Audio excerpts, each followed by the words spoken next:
Hola a todos. Pensemos por un momento que estamos en marzo de 2026. En este análisis vamos a meternos de lleno a ver cómo está la guerra en Ucrania, 4 años después de esa invasión a gran escala que, cambió por completo las reglas de la seguridad en Europa. 4 años ya. Lo que muchísima gente esperaba que fuera cosa de semanas se ha convertido en una guerra de desgaste larguísima, muy profunda. A lo mejor ya no abre los telediarios todos los días, pero la realidad sobre el terreno es que el ruido, el combate, no ha parado ni un solo día. Entonces, la gran pregunta es esta. ¿Estamos ante un conflicto congelado, estancado, o es más bien como una olla a presión que puede explotar en cualquier momento? Para intentar responder a esto, vamos a fijarnos en 3 claves: el frente, la tecnología y, por supuesto, el factor humano. Vamos a verlo. Para entender dónde estamos ahora, hay que echar un vistazo rápido a cómo hemos llegado hasta aquí. La guerra ha tenido fases muy diferentes. Empezamos con la invasión a lo bestia, luego vinieron las contraofensivas, pasamos a un 2024 que fue un duelo de artillería brutal, y ahora, en 2026, estamos en una era completamente nueva, una que se define por un estancamiento tecnológico en el frente. Venga, empecemos por donde pasa todo, por el campo de batalla. ¿Qué pinta tiene esa cicatriz en la tierra después de 4 años de lucha sin tregua? A día de hoy, esta es la cifra con la que hay que quedarse. Se calcula que entre un 18 y un 20% del territorio de Ucrania, incluyendo Crimea y buena parte del Donbass, sigue bajo control ruso. Yo creo que esta es la metáfora más exacta. La palabra clave de este año es fortificación. Ya no vemos esos grandes avances de kilómetros y kilómetros, sino una consolidación brutal de las defensas que hace que mover las líneas sea, casi imposible. Y en el centro de este parón está este concepto, la línea Surovikin, y claro, las defensas que los ucranianos han levantado para contrarrestarla.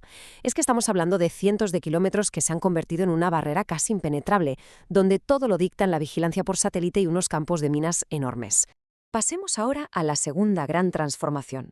Porque, ojo, si el terreno está quieto, la tecnología está en plena ebullición. Es una auténtica revolución. Esta imagen lo deja clarísimo, es que es un cambio de paradigma total. Si los primeros años los definía el acero de los tanques y el estruendo de la artillería, 2026 es, sin ninguna duda, el año de la inteligencia artificial y de los sistemas autónomos. Y aquí es donde la tecnología ha dado un salto de gigante. Ya no hablamos solo de un dron que alguien pilota a distancia. No. La vanguardia ahora son los enjambres. Son grupos de drones que actúan de forma coordinada, sí, pero independiente. Usan inteligencia artificial para identificar ellos solitos los objetivos y se comunican entre sí para saturar las defensas electrónicas del enemigo y superarlas. Esta cita es que lo clava. El combate se ha movido a un plano donde las señales, los algoritmos, son tan letales como las balas. Y en esta guerra invisible, el soldado que está en la trinchera se convierte muchas veces en el eslabón más débil, el más frágil. Pero claro, una guerra no se gana solo con tecnología. El factor que lo decide todo, ahora más que nunca, es la resistencia. La resistencia humana, la económica y la política. Aquí está el kit de la cuestión en 2026. Esto ha pasado de ser una prueba de valor militar a ser una maratón de aguante. La capacidad para mantener a flote la economía, la moral de la gente y el apoyo de fuera. Ese es ahora el verdadero campo de batalla. ¿Y qué pasa con el apoyo internacional? Pues ha entrado en una fase que los expertos llaman de fatiga crónica. Como se ve en el gráfico, después de los picos de ayuda del principio, los cambios políticos en Estados Unidos y en varios países de Europa han hecho que el chorro de recursos se estanque. Y eso, claro, afecta directamente a lo que se puede hacer en el frente. Y por supuesto, detrás de todas las estrategias y la tecnología está el coste humano, que es tremendo y no para de crecer. Millones de personas que siguen sin poder volver a sus casas, creando una de las mayores crisis de refugiados del siglo.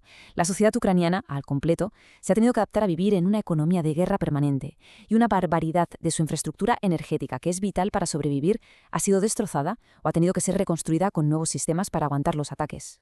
Todo esto nos lleva a la pregunta final, a la más difícil. Con el frente estancado y el agotamiento creciendo por todas partes, ¿cuál es la posible salida a todo esto?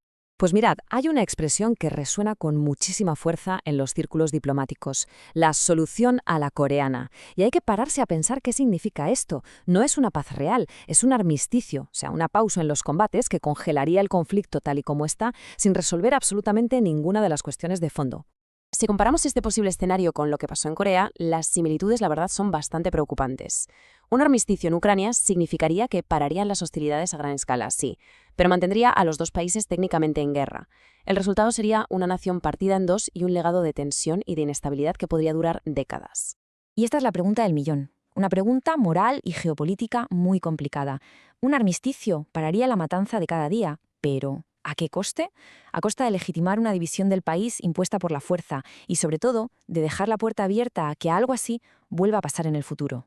Y con esta última pregunta, que es bastante inquietante, cerramos nuestro análisis. Porque la mayor incógnita no es si las armas van a callar, sino por cuánto tiempo. ¿Sería un armisticio el primer paso para una paz que dure de verdad? ¿O simplemente el preludio, la pausa, para prepararse para la siguiente fase del conflicto? La respuesta, sea cual sea, definirá el futuro de Europa.